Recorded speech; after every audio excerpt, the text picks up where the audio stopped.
नमस्कार। आज हम करेंगे क्षितिज कविता संगतकार, जिसके कवि हैं मंगलेश डबराल। संगतकार का अर्थ होता है सहायक, सहायता करने वाला, अर्थात सहायक गायक, जो गाते समय सहायता करे। क्योंकि मुख्य गायक कभी भी अकेला अपने गायन को सफल नहीं बना सकता, उसको अपने गायन को सफल बनाने के लिए सहायक गायक की आवश्यकता पड़ती है, अर्थात उसकी एक मंडली होती है जिसके साथ वो कामयाब होता है। मुख्य गायक के चट्टान जैसे भारी स्वर का साथ देती वह आवाज़ सुंदर, कमज़ोर, कांपती हुई थी। इसमें कवि कहते हैं कि मुख्य गायक के चट्टान जैसे, मुख्य गायक का जो स्वर है वो चट्टान के जैसा भारी है, जिसको कोई खंडित नहीं कर सकता। उसके साथ, उसकी आवाज़ के साथ एक आवाज़ और है जो सुंदर भी है, कमज़ोर है और जिसमें कंपन भी है। वह आवाज़ किसकी है? वह हो सकती है मुख्य गायक का छोटा भाई, अर्थात वह आवाज़ किसकी हो सकती है? मुख्य गायक के छोटे भाई की, या उसके शिष्य की, या पैदल चलकर सीखने वाला कोई दूर का रिश्तेदार। अर्थात तीन कोई व्यक्ति हो सकते हैं, उसका छोटा भाई भी हो सकता है, उसका शिष्य भी हो सकता है और उसका रिश्तेदार भी हो सकता है। अर्थात तीनों का कर्तव्य ही उसका मान सम्मान और आदर करना होता है।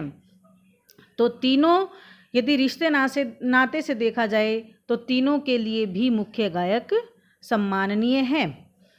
मुख्य गायक की गरज में वह अपनी गूंज मिलाता आया है प्राचीन काल से।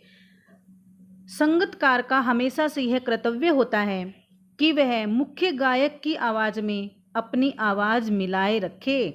तो पुराने समय से ही सहायक गायक अपनी आवाज़ में मुख्य गायक की आवाज़ के साथ अपनी आवाज़ को मिलाते हैं। संगतकार का स्वर सुंदर और कमज़ोर होते हुए भी वह हमेशा सहायक गायक के साथ रहता है। सहायक गायक हमेशा मुख्य गायक के साथ रहता है। गायक जब अंतरे की जटिल तानों के जंगल में खो चुका होता है, अर्थात गायक जब गाते गाते अंतरे की जटिल तानों में कठिन आलाप, संगीत के स्वर होते हैं, ये स्थाई अथवा टेक को छोड़कर, गाने का जो मुख्य टेक होती है, गाने का जो मुख्य चरण होता है, उसको छोड़कर कहीं खो जाता है, अर्थात उसके सुर बिगड़ने लग जाते हैं और वह ऐसा अपने आप को ऐसा महसूस करता है जैसे वह कहीं जंगल में खो गया है और अपने आप को वह संभाल नहीं पाएगा। तब संगतकार ही स्थाई को संभाले रहता है। तब संगतकार आता है और उसके सुर में अपने सुर मिलाकर उसको संभालता है। तब ऐसा लगता है जैसे संगतकार मुख्य गायक का पीछे छूटा हुआ सामान संभाल रहा है और फिर उसे याद आता है और उसे याद दिलाता है कि वह भी कभी नौ सीखिया था, अर्थात नया नया सीखने वाला था। कोई भी व्यक्ति परफेक्ट नहीं होता है, पूर्ण नहीं होता है, उसे हमेशा सीखने की आवश्यकता होती है।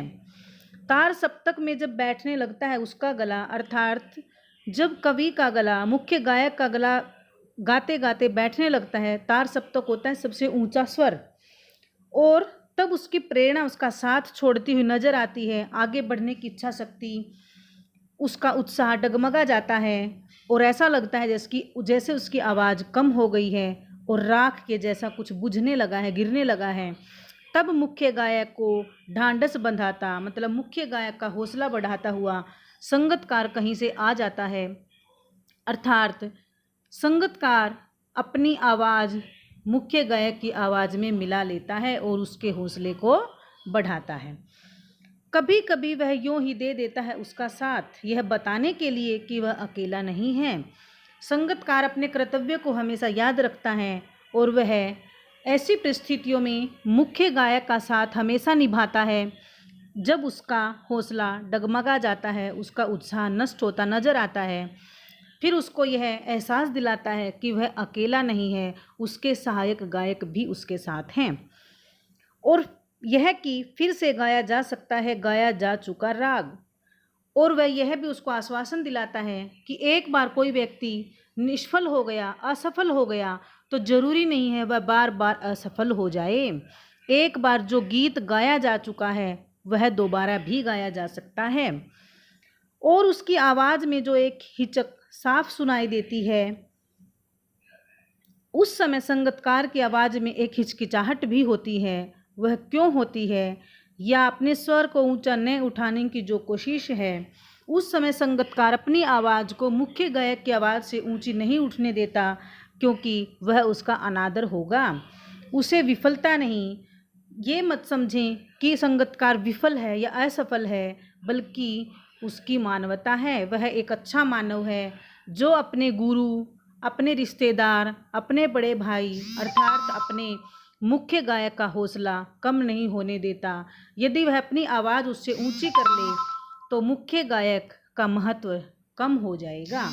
इसलिए वह उसका हमेशा साथ निभाता है और अंत तक निभाता रहता है।